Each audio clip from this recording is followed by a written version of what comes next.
Hi, I'm John Maxwell. When the top companies in the world are looking for trainers, speakers, and coaches, there's one name that stands above the rest, and that's Maxwell Leadership. Our certified team members have gotten proven results for companies all over the globe, and our reputation, I'm proud to say, is second to none. Some of our members have risen to the top of their profession, including the one you're going to meet today. I proudly introduce you to my friend Bob Fabian Zinka. Welcome to the Leadership and Success Podcast with your host, Coach BZ, where we help you lead with purpose and succeed with impact. If you're ready to grow into the kind of leader others want to follow, this podcast is for you. If you're determined to elevate your success and leave a lasting legacy, this podcast is for you. As my mentor, Dr. John C. Maxwell reminds us, everything rises and falls on leadership. Our goal is simple: to inspire you, challenge you, and equip you with insights that can transform the trajectory of your leadership journey. Welcome aboard to another episode of the Leadership and Success Podcast with Coach BZ. Hey y'all, in case you missed it, I'm actually featured in a cybersecurity guide by the wonderful Ryan Williams Sr. called The Other Side of the Firewall. And honestly, it's real life stories of movers and shakers and glass ceiling breakers in cybersecurity, like a lot of you all are. And it's really just a real talk guide to maneuvering your way through cybersecurity and being your best self. So it's not all about the technical side of cybersecurity. It's more of getting to the heart of why people join cybersecurity, how people actually pivoted into the cybersecurity careers.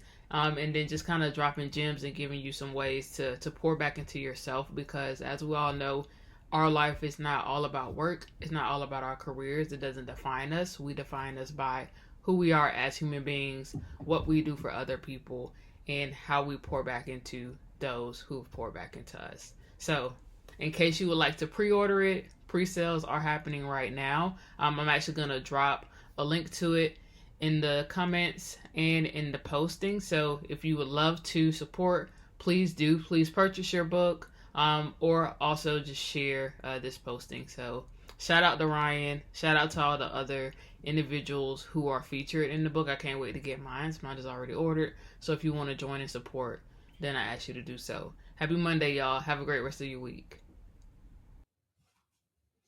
All right, we are really delighted to have Delisha right here on the Leadership and Success podcast. And as you know, as is our custom, we always start with a moment of gratitude. And today, I had a podcast earlier, so my gratitude for today was really the impact of women in my life. I am very grateful for, I guess it is Women's History Month here in the US, especially my mother, but all of the leaders, the women I have met throughout my life who have really helped me be the man I have become today. So let us know in the chat what you are grateful for today, where you are joining us from, what city, what state, and which country if outside of the US. And if you do have a question for my guest, please type it in the comments as well. We will be answering your questions live. All right, let me see if I can properly introduce our guest today. Today, I am really honored and privileged to be speaking with Delisha Hodo. She's a trailblazer at the intersection of education, technology, and civic leadership. She currently serves as Assistant Director of Academy Advising at the Sand Technology Institute, one of the world's premier cybersecurity training organizations, where she has helped expand programs that prepare the next generation of cyber professionals. Her impact goes far beyond the classroom. Delisha helped launch the SAN HBCU and Cyber Academy, creating cybersecurity training opportunities for students from historically underrepresented communities and helping diversify the cyber workforce. She also made history as the youngest person ever elected to the City Council in Manchester, Georgia, bringing her passion for access, equity, and opportunity into public service. From first-generation college graduate to education leader, cyber workforce advocate, and City Councilwoman, Delisha's story is a powerful reminder that leadership is about opening door for others. So without any further ado, please help me welcome to the Leadership and Success Podcast, the one and only Delisha Hodo. All right. Good afternoon, Coach Delisha. How are you BZ. doing? Good Uh, afternoon. Thank you so much for having me. yeah, such a pleasure to have you here. Just to get started, what is one thing you are grateful for today? Today, I'm definitely grateful for my team, just their support with me Yes. being a city council member while I'm just Yes. balancing my work in That's cybersecurity amazing. advocacy and workforce. I'm just definitely grateful for them and all that they do to Wow. encourage me and push me to do better and be better for them. That's really amazing. And this was pretty recent, right? Why did you want to become a city council? What was your motivation? Yes, a lot of the time I was behind the scenes. So I've always supported my community, different organizations, different Mhm. initiatives behind the scene, and I'm perfectly fine being Yes. behind the scenes supporting. But I saw a need there, I saw a gap.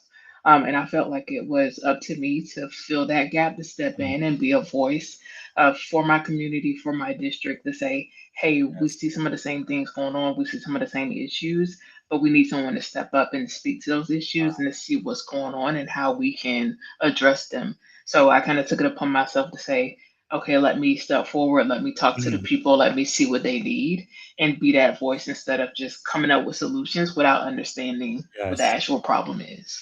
Wow, that is really, really inspirational. And also, you work for CERN, which is a great organization. It had Yes. impacted me quite a lot, especially when it comes to cybersecurity training. I remember when I first started doing cybersecurity, maybe what, 28, 27 years ago. I used to use a lot of the CERN training and curriculum. It's just awesome. So glad you are here. Is there maybe something about you that most people may not know when they first meet you? What people may not know, they may pick up on it, they may not, um, is that I'm a very introverted person, but I'm also a Okay. very creative person. So I actually used to write poetry and do a little, not too much spoken word, Wow. but I performed some of my poetry before in front of crowds. But yeah, I'm naturally very reserved, very introverted. Wow. But when I need to, I can kind of step to the forefront and speak and do what I need to do to make sure that I connect with people and kind of Yes. speak truth to power. That is really powerful. And by the way, we want to say hi to Stalin Gonzalez coming to us from South Florida. And Stalin, Hi, let us also Sally. know what you are grateful for and if you have a question for Delisha. I guess one of the first questions I wanted to ask you, if you could maybe take us back to the beginning. Where did your passion for education equity start? And what experiences in your early life kind of shaped your commitment in helping students access opportunity? Yes, great question, Coach. Honestly, growing up in rural Georgia, I saw firsthand just how your zip code could determine your destiny, Wow. especially when it came to college access. So I was the first in my family to attend and graduate from college, and I Wow. literally had to kind of learn the whole process on my own. In my family, I didn't have anyone who could work through the FAFSA with me, or say, hey, am I making the right decision with the college that Mhm. I'm choosing, or truly understand the cost of Uh, attending college, especially coming from where I come from. So I really took that personal, also because my grandparents, they barely had a third grade education. So I feel like it was really important for me to kind of hmm.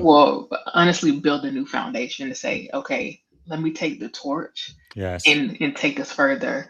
Um, so when I went to City Year San Jose, where I served as pretty much as a tutor to seventh graders, and I also co-led a after-school program for eighth graders. It allowed me to understand what it means to show up for others Yes. and to show up for students who've been ignored for most of their lives. Hmm. And then when I came back home to serve with Georgia College Advising Corps as a college advisor for Best Academy and Coretta Scott King Women's Leadership Academy in Atlanta, it just stopped being a job for me and became more of a Yes. calling because it was something Wow. that I connected to. I saw myself in a lot of these students and their families, Yes. and I wanted to make sure that I was that bridge to get them to a better opportunity and to a better future.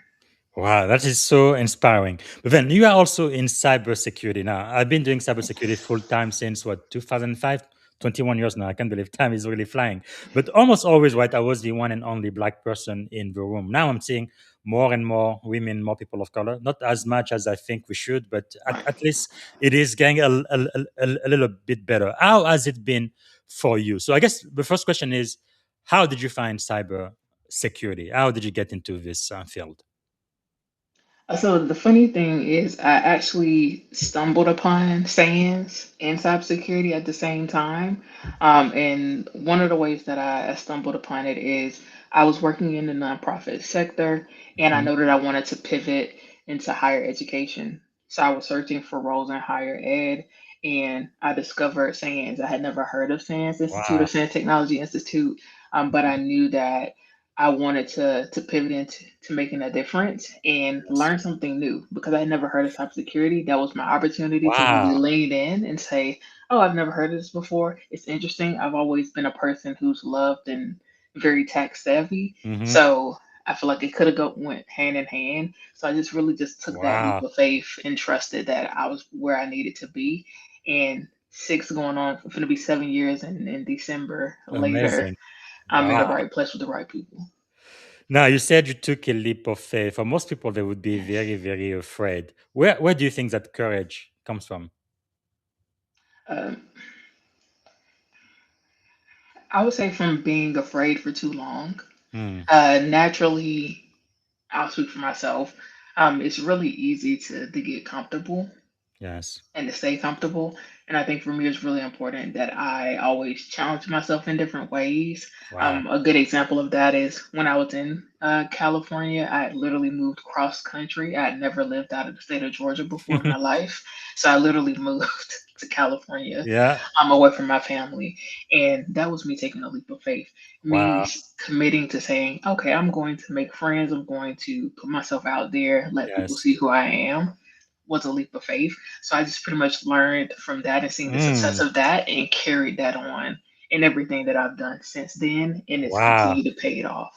That is really powerful because I did move my family from Tuscaloosa, Alabama, not far away from where you are Okay. in Atlanta. I think 3 hour drive all the way to crazy San Francisco, California.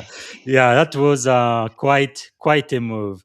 But prior to that, I guess I moved from where I was born in Point Novo, Republic of the Congo. So from Africa to Alabama, that was much more terrifying. But yeah, I did that successfully. So I was like, California is kind of scary, but not as scary, right? Right. We can do this. But wow, that is really remarkable because you've worked from middle school to cybersecurity academy programs. What do you think is kind of like the common thread? How do those experiences connect in your mission to expand opportunity? You think?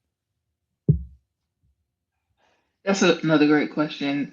I would probably Oh, say, wait, you're gonna be saying that over and over again, so we can just skip. yeah. Just kidding.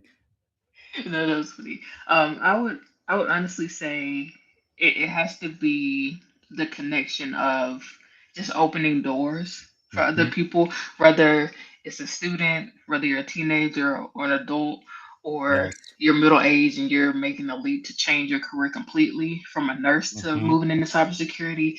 It's all Wow. the same because at the end of the day, I'm always making sure that people believe in themselves and that they can walk themselves through it with me alongside them.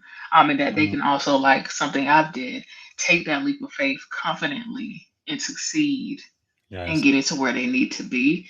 And the other thing that I've noticed that's kind of like a correlation there too, it's just that imposter syndrome or that belief that they don't Mm. belong.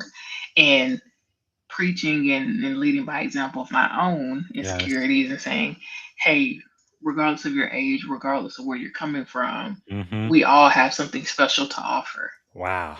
the world, and you need to find out what your gift is.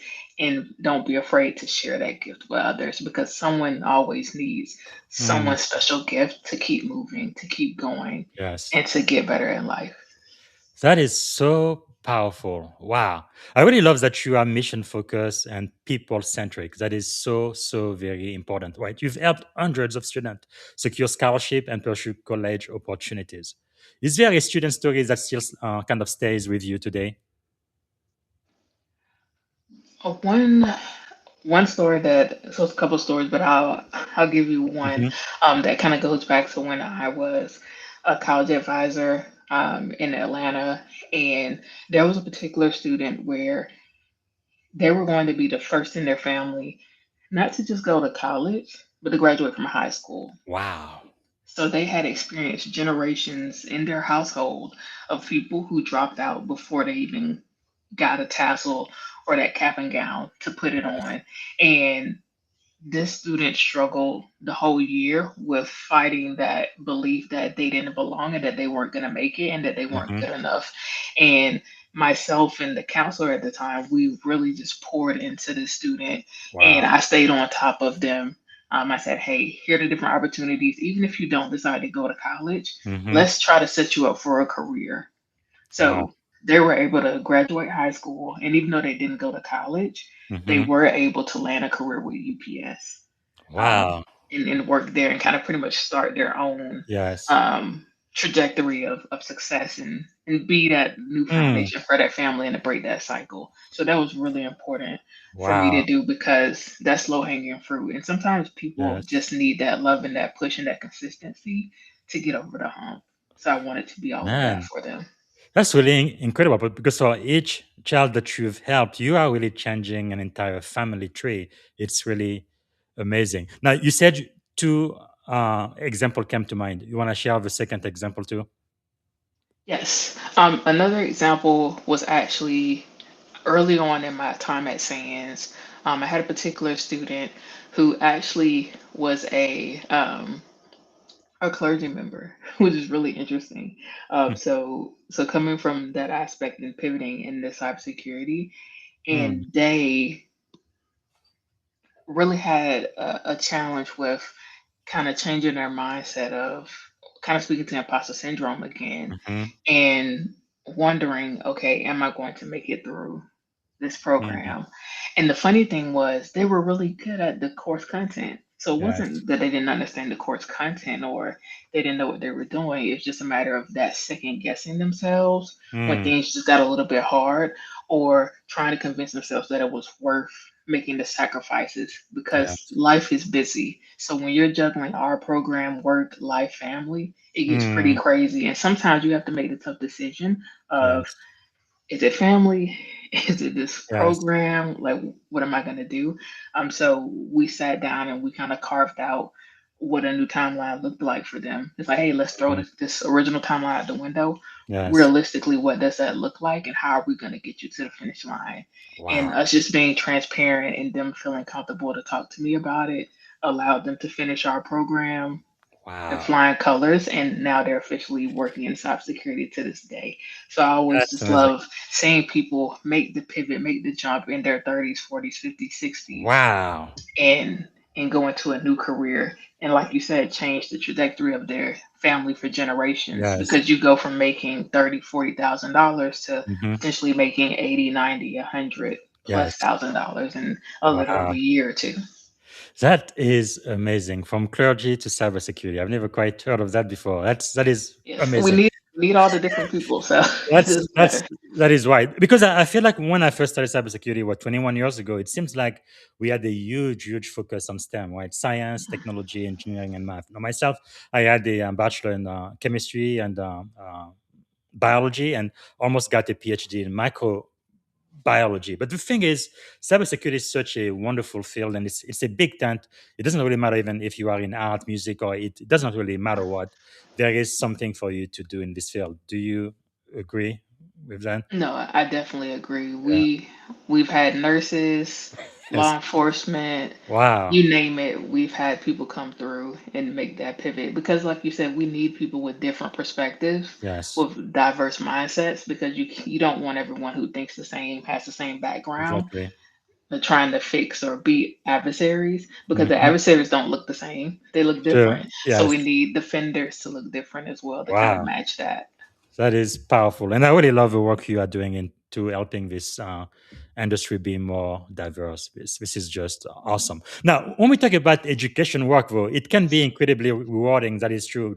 You just gave two example. I think that would give you a lot of satisfaction and fulfillment better than any paycheck. However, it can be very exhausting as well.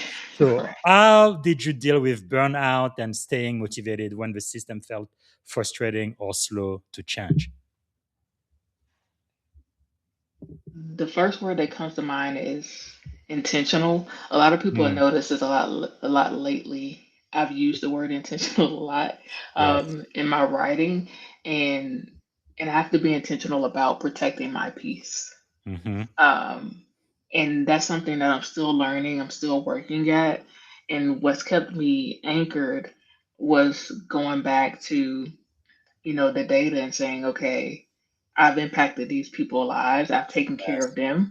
Now it's time to take care of myself Yes. and Yes. protect my weekends and do something new, do something different. Mm. Rest. It's okay to rest. I know sometimes for a lot of us, we're so used to working, working, working that Yes. when we finally get to that short weekend that we have, we feel like if we lay around and do nothing, that Wow. we've just wasted our weekend, but that's not true. You've actually conquered your weekend because you That's used it powerful. intentionally to relax and recharge and re-energize, because you can never pour from an empty cup, so you have to Mhm. find ways to fill yourself up or to let others Yes. refill you as well. That is powerful. Wow. So tell us about the work you do with SUN and HBCU Cyber Academy. That is so fascinating. Why did it matter so much to you? At the HBCU Plus Cyber Academy was really important, primarily because, as you know, cybersecurity has a diversity problem.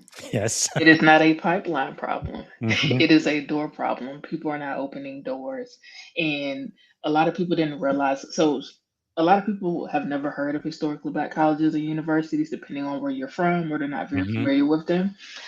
But they are graduating brilliant students, Yes. and the cyber world wasn't reaching them, and I wanted to change that. So True. with me co-founding the academy, it allowed us to create a direct on ramp, Wow. to really build real relationships with these Hmm. HBCU campuses with the talent, and kind of merge and be that bridge Wow. for HBCU talent in the cyber industry. Because without that, Yes. then we're just leaving a lot of talent unseen, Mm. ignored, on the side, and we need all the talent that we can get to fill these gaps. Because Yes. we don't have a talent gap. We have the talent. You just need to open the Mm. door and be willing Yes. to invest in the Wow. talent that exists.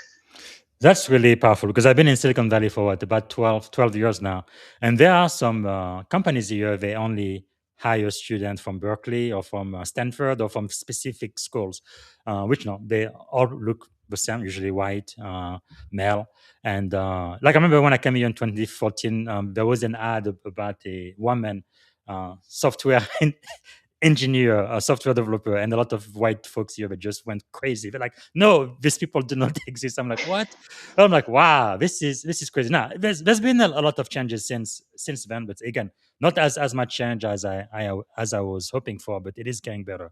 And I think the work that you do definitely makes a big difference. So, from your perspective, working at Sun Technology Institute, what skills should the next generation of cybersecurity professional be developing right now, especially knowing that artificial intelligence is pretty much disrupting every industries out there? What do you think is going to be important?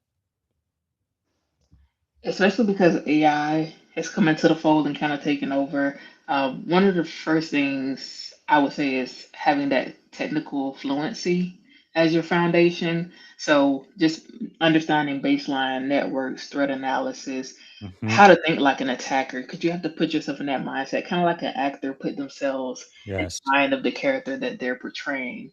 Um, but I also argue that communication is also a skill that actually separates a good cyber Hmm. professional, from great ones, because you need to have the Yes. ability to translate complex risk into language that I can understand. Because I'm Hmm. cyber adjacent, executive, Yes. policymakers, everyday people can understand, which I feel like is very rare, but Hmm. extremely valuable, in this field.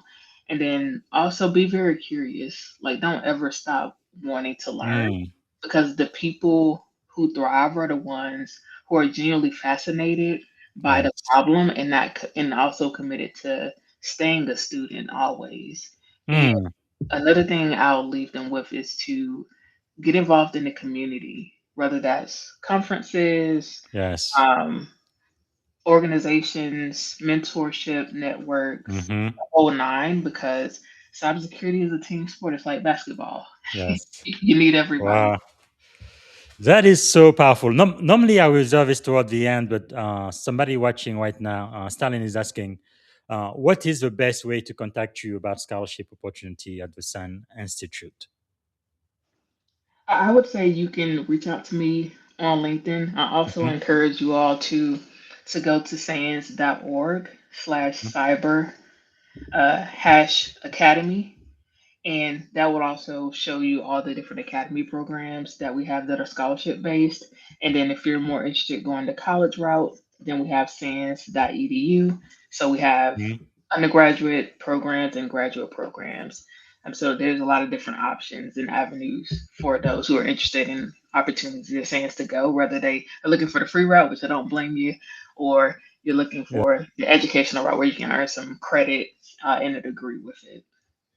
Wow, that is really, really powerful. Yeah, it's the other thing I see in cybersecurity. Sometimes we have a lot of resources, but people just don't know where to access those resources. So, thank you again for being on this podcast. I have potentially 65,000 people who will be listening to you. And again, my focus here is really on the next generation of leaders, both in cyber technology and then in the military. As well. So I am so glad you are one of our master teachers today. So let me ask you this. You were elected as the youngest council member in your city's history. Wow. Yes. How does public service connect to everything you've done before?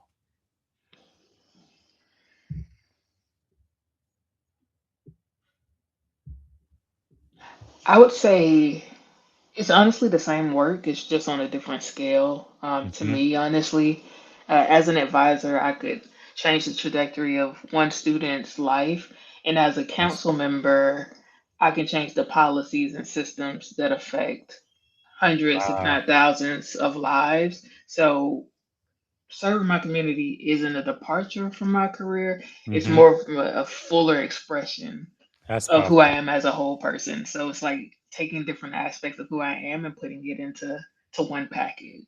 Hmm. That is really quite powerful. And I also like the agency because most people, what they would do, they would just complain, complain, complain, complain, complain. But Yes. you actually did something about those complaints and you are positively changing things for people in your community. That is so inspirational. Now, I can tell that leadership in government can be quite different from leadership in education or industry. I guess we have that in common. I've been in the Navy for Yes. 21 years now, but I've also started my career University of Alabama, higher ed, and then the last 12 years in Silicon Valley high tech. But what lesson from your work with student and cybersecurity program do you think you're going to be able to bring into this new public service that's still going to be relevant in your leadership?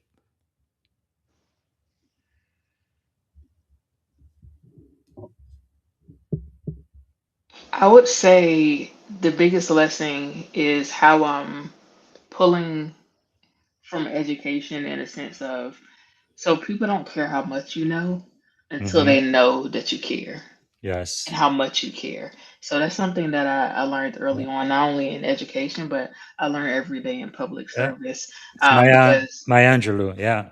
yes, because in advising, you can have every resource because we just talked about resources, right? So you can Yes. have every resource in the world available to a student, but like you said, but if they don't trust you, it'll Mm. never land. In Yes. government, it's the exact same. Um, Wow. like the most important like infrastructure a public servant could have is to build trust, and that's something that I actually ran on. Is Hmm. transparency, consistency, and trust and communication. Um, because people want to know not only that they can trust you, but that you have their best interest at heart. And the best Yes. way to do that is to be consistent with your words, consistent with your actions, and to always ask questions and to be on the Mm. same page with what their needs are while also kind of juggling the Yes. policies and rules Hmm. and laws around what you can and Wow. can't do. So being very strategic and trying to marry both worlds.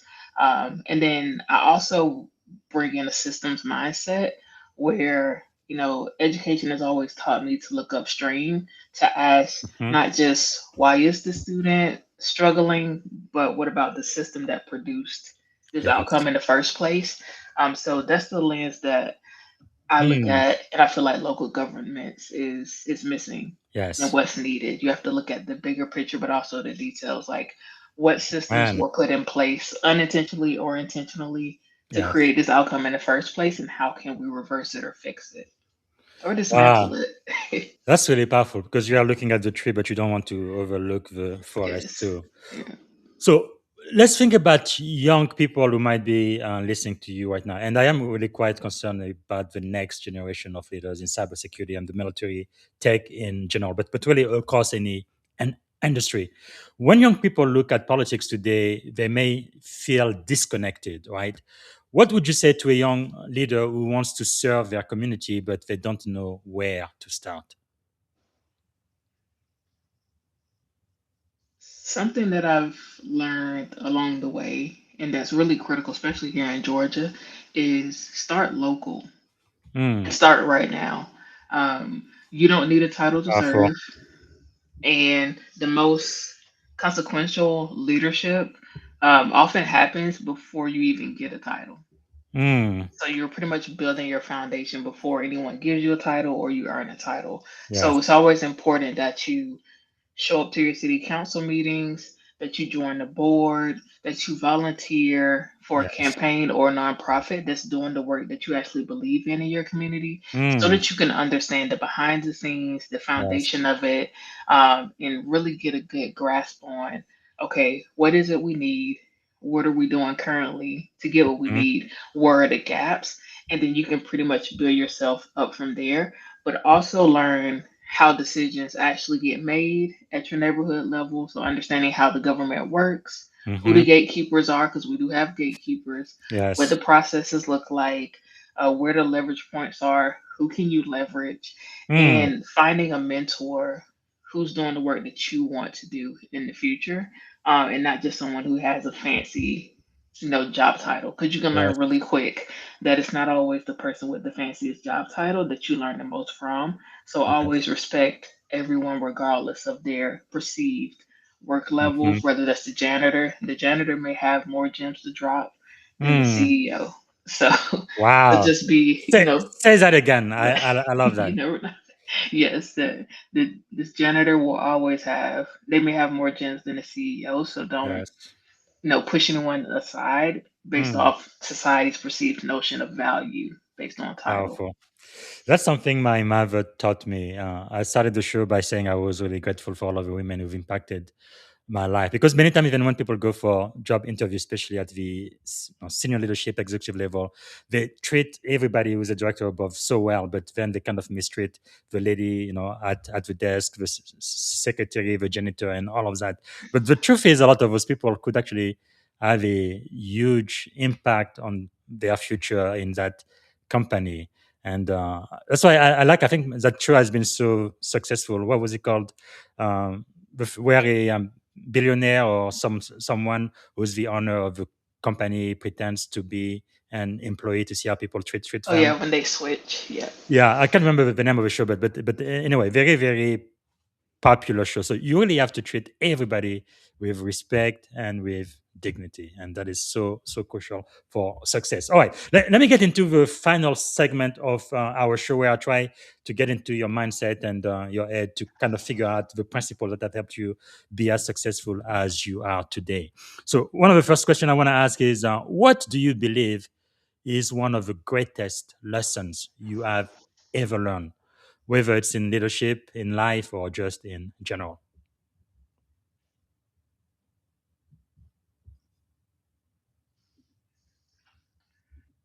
I would say that access and excellence are not in competition. Wow. And I don't know if people caught that. So I'm going to repeat it one more time, then I'm going to go into why I said that. Yes. That access and excellence are not in competition, they're partners. Um, Hmm. when you invest in people who have historically been locked out, you don't lower the bar, you raise the ceiling for everyone else. Wow. Um, I learned that I really learned that lesson that with every student who ever told me, I don't think college is for me, or Hmm. but then they ended up walking across the stage Yes. 4 years later, Wow. um, or that student who I told you about earlier, who was the first in their family to Mhm. graduate from high school, and they didn't think they could do it, but they did it. Yes. And that leadership opens doors that doesn't necessarily compromise standards. What it does is it reveals the capacity that was always there, but never Yes. given a real chance. So that's why I like to say that access and Mm. excellence are not in competition; they're partners because you have to marry the two to get the most out of anyone. That is so powerful. Now, you've been quite successful in many different verticals, right? Higher education, cybersecurity, and now in public governance. You've also been featured in a book, which you didn't write, but The Other Side of the Firewall by Ryan Williams, which, again, I want everybody to get a copy of that. The question I have for you then, Delisha, is why do you think you've been so successful? Especially based on your background. And let's face it, this world was really meant for white male, right? Not even white women were included at the beginning of this country. So why are you able to really go against all the odds and still succeed, you think? What's your secret?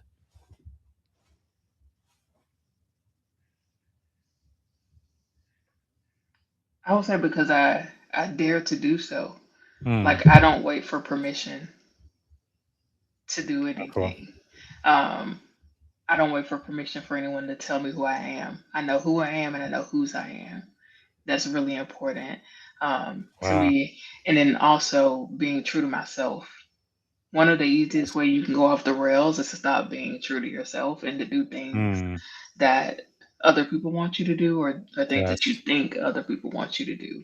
I've been there before. It is not a great route to go down. Wow. So always stay true to yourself. And what's for you is always going to be for you. And something that I love to say to a lot of people, especially when they get rejection, because no one likes to be rejected, Hmm. is I like to say it is delayed but not denied. Wow. That is Because powerful.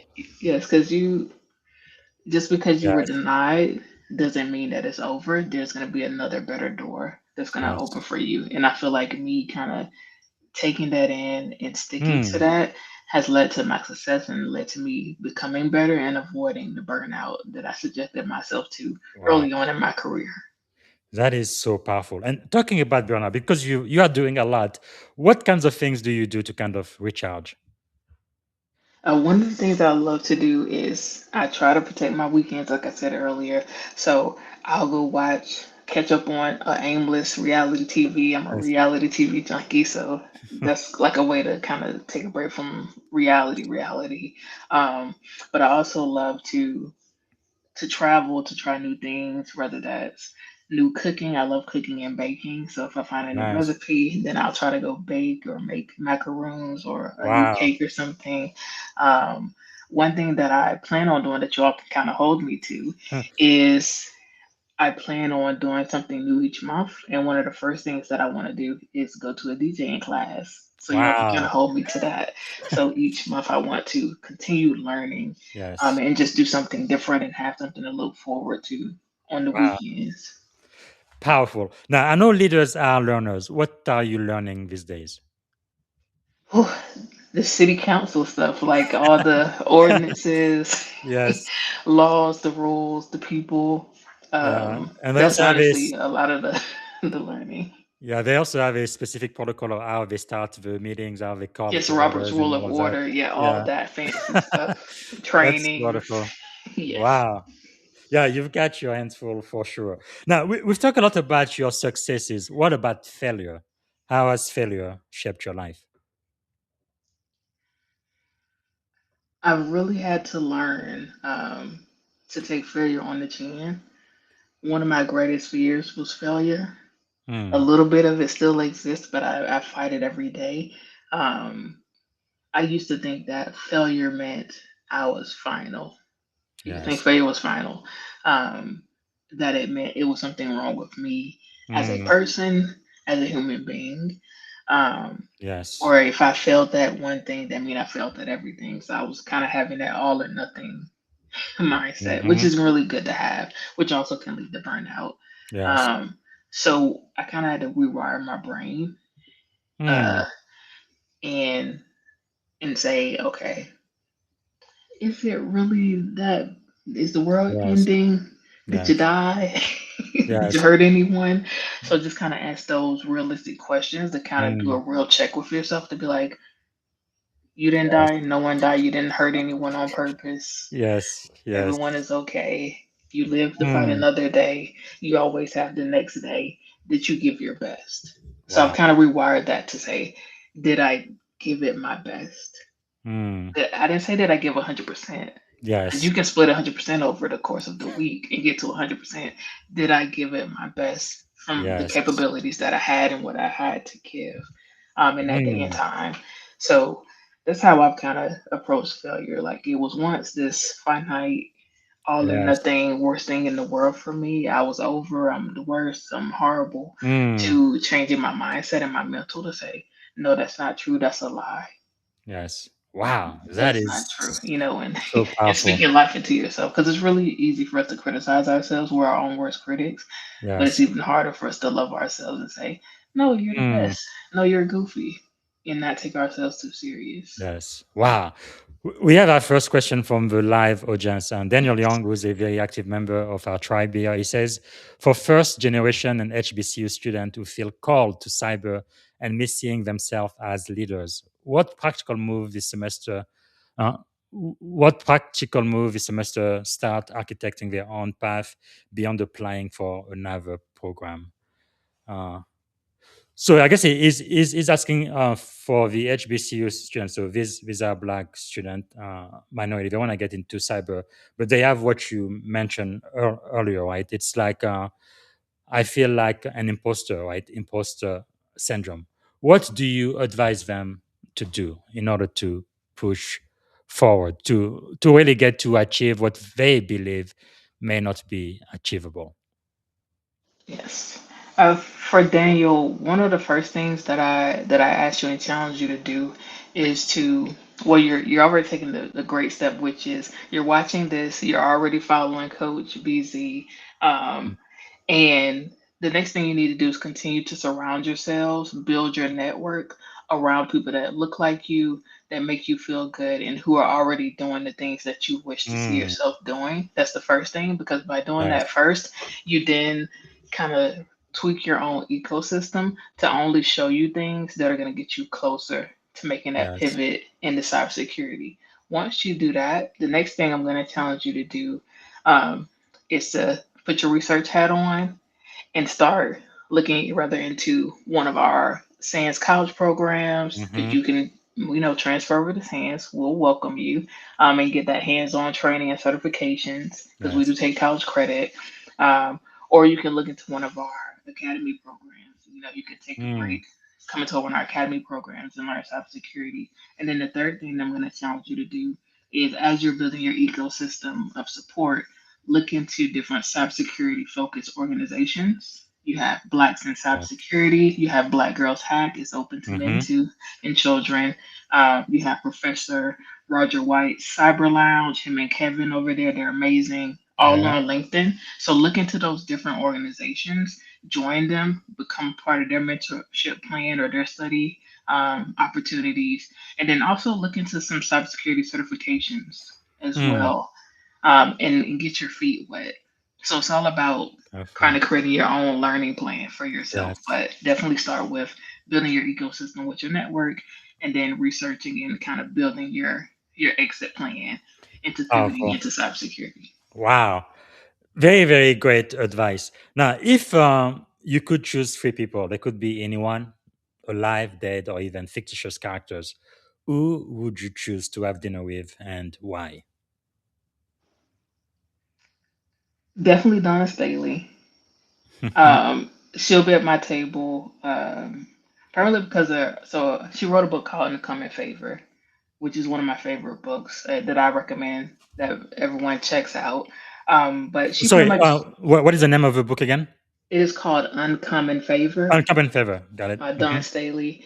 And pretty much her philosophy is the idea that excellence is not accidental. It's Mm, actually built through intentional work. So that word intentional again, yes. intentional work, discipline, and an unwavering belief that you're working towards, that what you're working towards is already yours. Mm-hmm. pretty much, if you're willing to earn it. Um, so I would love to sit with her and pick her brain and just kind of learn how she's kind of overcome all the different things to become Yes. just an amazing woman, but also amazing basketball coach for South Carolina. Wow. Um, Another person would be Asia Wilson. So kind of keep with the theme here with Mm-hmm. South Carolina. Yes. Um, she represents something deeply personal to me because she speaks to the power of owning your story. So even the parts that feel Mm. like setbacks. So for example, she has dyslexia. She didn't hide the fact that she has dyslexia. She claimed it and she worked through Yes. it and became the most dominant GOAT. She's my GOAT Wow. basketball player, not only in women's basketball, but just in basketball, period. Yes. And she did it coming from a small town like me, which tells me that it's not where you Mm. start, it's where you can go. That's powerful. Before you said the third person, since you are into basketball, okay, the Yes. true GOAT, LeBron James or MJ? Who is it?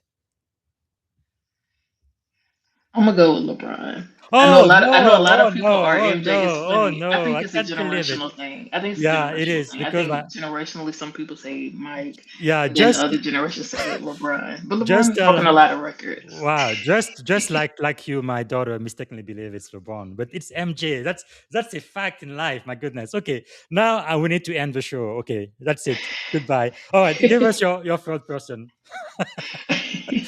That's fun. Non-basketball related, but more related to me moving into public service Mm-hmm. is Fannie Lou Hamer.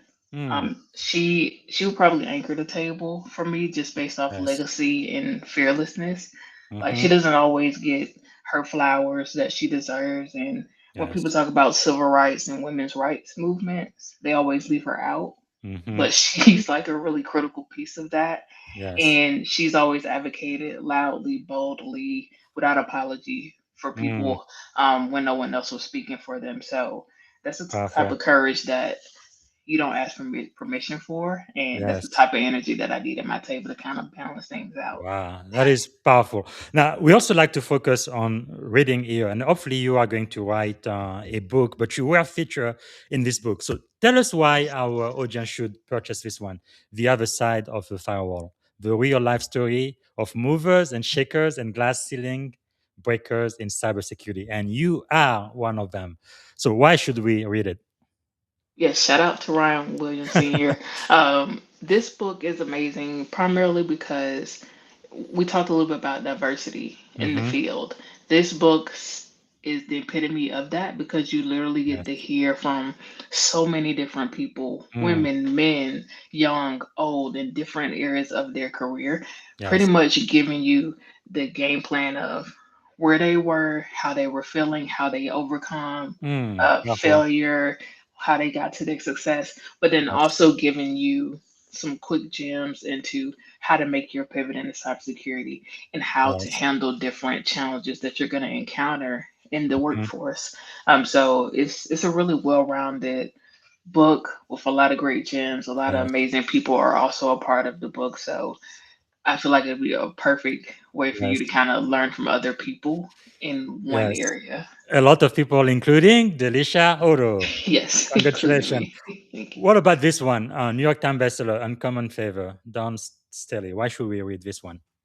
Yes. So kind of how I spoke about earlier is she talks about her journey from childhood to becoming a top winning basketball coach. She Yeah. talks a lot about um, how your work ethic Mm-hmm. is really important into your success, and that talent alone won't always get you where you Yes. need to be. And I think that's really important for a lot of people. So anyone who's more sports Mm, minded or a former athlete, you'll definitely yes. connect with this, but get what you need out of it from a leadership perspective. Actually, since you are into sport, why is sport, you think, kind of relatable to the work we do in cyber security, the things that you learn when you play sport? Why does that matter, you think? I would say the teamwork aspect, if I Mm-hmm. mean if you think about it from a basketball Yeah. standpoint, just like in cybersecurity, you gotta play defense, you're gonna have somebody on offense, right? Yeah. You need somebody to rebound and catch Mm-hmm. the different, things that are going on. Um, So I think it kind of marries perfectly if you think about it Yes. from a sports mind, because you're gonna need a coach. You need Mm-hmm. someone to do the plays. You need the commentators who are your people who explain cybersecurity in plain terms. Yes. So it's just like a perfect ecosystem example of what That's powerful. cybersecurity is, and everyone is needed to function and to kind of push it Mm. forward. So powerful. And also think you really learn a lot about leadership and influence with or without Yes. a title. So powerful. All right. We are almost running out of time. I can't believe this. Okay. Let me ask you this.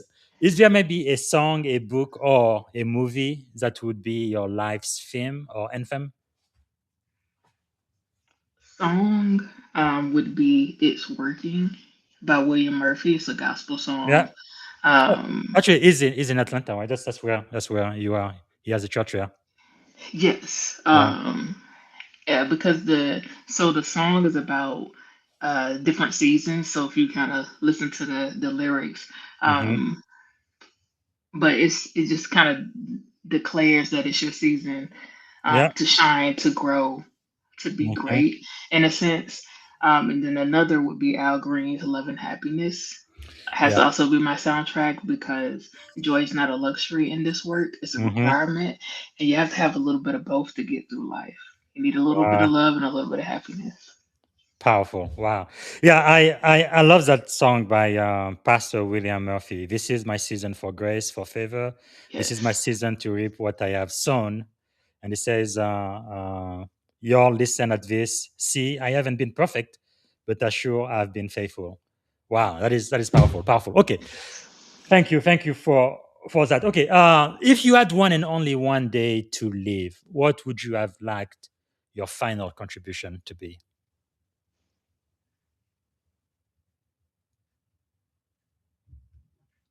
That I made people feel important and seen. Hmm. Wow. So, if you had a magic wand and you could solve any problem in the world, what is the one problem you'd like to solve first thing tomorrow morning? That is so hard. There's a lot of things I would solve. But I have to choose one. Which one is the most important, you think? Problem that I want to solve for the world. Uh, I would say hunger, Hmm. because it all kind of ties in Yeah. together, and I feel like if you're hungry, you can't do a lot. So if I could Yeah. cure hunger where no one's hungry, they can at Hmm. least get Yes. somewhere. Make it a little bit longer in life. Yeah. I can't believe America, we are the wealthiest country that's ever been on the face of the world, but we still have children who sometimes go hungry every day. And if they don't get food at school, they're not going to be able to eat their next meal. And during the last government shutdown, we saw our many children in America were at risk of not eating at all. And I just cannot understand that. Wow. Okay.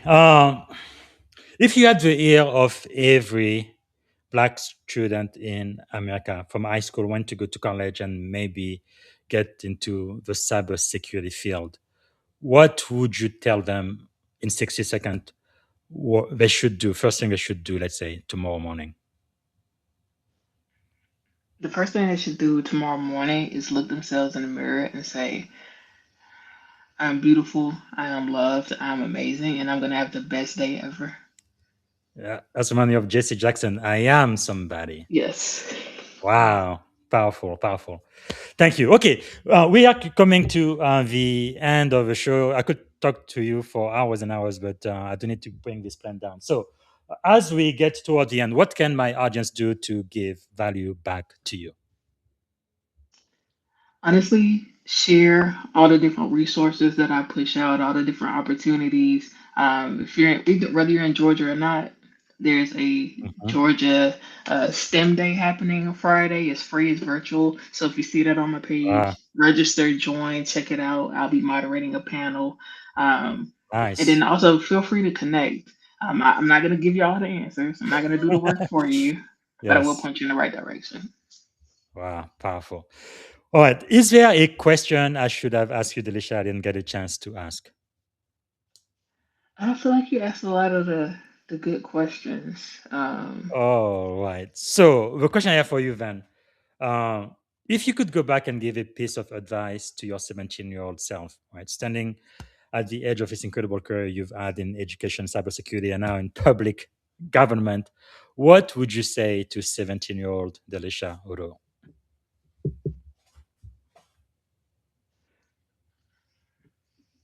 I would tell her to speak loudly, speak boldly, speak Mm, confidently, and don't ever sell yourself short or hide wow, the greatness that's in you.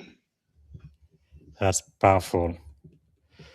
Wow, that is very, very powerful. Thank you for sharing that. So, to end the show, this is going to take just a couple of minutes. We're going to do what I call the lightning round. So don't take too long to think. First thing Okay. that comes out of your mind, I want to hear it. So rapid fire. What is one word that defines great leadership? One word. And where it defines great leadership? Hmm. Action. Action. Okay. Morning routine or practice that keeps you grounded. Say that again, sorry. Morning routine or practice that keeps you grounded. Meditation. All right. A book or a quote that changed your life. Protecting My Peace by Trent Shelton. Hmm. Who inspire you most today? Definitely my mom. Good. What is a leadership habit you refuse to compromise on? Honestly, it's going to be consistency. Hmm. And what is a question every leader should ask themselves frequently? How can I be better? Very good. So, what did you want to be when you were a kid?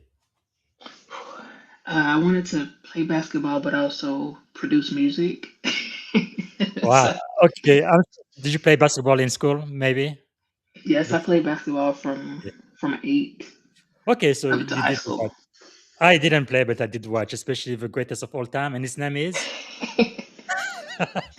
All right, but really, for me, it doesn't really matter which sport it is. If I see professional people who play it at a very high level, it becomes very enjoyable. Yeah, I would give LeBron James is yeah. I guess he needs to get his flowers too. Although I think he's a walker. I believe he is an absolute walker. LeBron James is. You may not believe me, but I have footage to prove it.